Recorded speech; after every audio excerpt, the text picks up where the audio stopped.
Il mesura la muraille et trouva 144 coudées, mesure d'homme, qui était celle de l'ange, Apocalypse 21, 17. La muraille parle de ce qui sépare, de ce qui est distinctif. Nous pouvons être à l'intérieur ou en dehors. Elle définit le témoignage intégral de Dieu. Ceux qui sont au cœur du témoignage expriment ce qui est exclusif, total, entièrement de Dieu. Dans cette merveilleuse vision, la muraille qui entoure la ville d'or, pure, donne toute sa signification à la gloire de la nature de Dieu, exprimée en termes de pureté, de jaspe, de cristal, de verre pur, et transparent, attestant qu'il ne se trouve aucun mélange, ni dissimulation, ni ombre en lui. Que signifie la mesure de 144, 12 fois 12, coudées? Le nombre 12 est relatif au gouvernement, également à ceux qui gouverneront.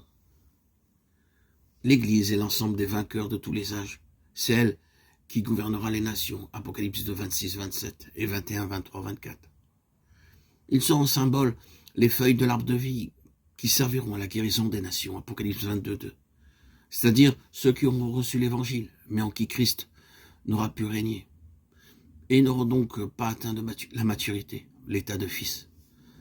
Cette vision montre combien grande et profonde doit être l'œuvre du Saint-Esprit en nous, afin d'éliminer notre vie naturelle polluée, mélangée, trouble, dissimulatrice. Cette œuvre sera pleinement réalisée comme montrée par ce symbolisme, en tous ceux qui auront suivi l'agneau partout où il va. Ils seront ceux qui entreront par les portes de la ville et auront droit à l'arbre de vie et au gouvernement. Apocalypse 21, 23, 24, 22, 2 à 5 et 2, 14. Et des noms écrits, ceux des 12 tribus des fils d'Israël, Apocalypse 21, 12. La muraille avait 12 fondements, et sur eux les 12 noms des 12 apôtres de l'agneau, Apocalypse 21, 14.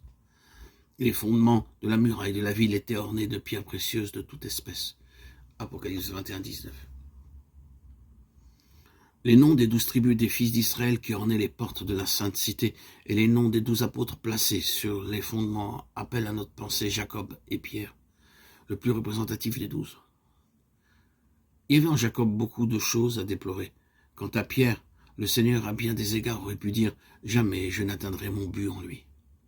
Cependant, dans l'histoire de ces hommes, nous retrouvons la nôtre en bien des aspects. Et malgré cela, en dépit de tous ces handicaps, nos faillites et nos manquements. Dieu est déterminé à faire de chacun de nous, racheter par son sang une partie de sa glorieuse cité.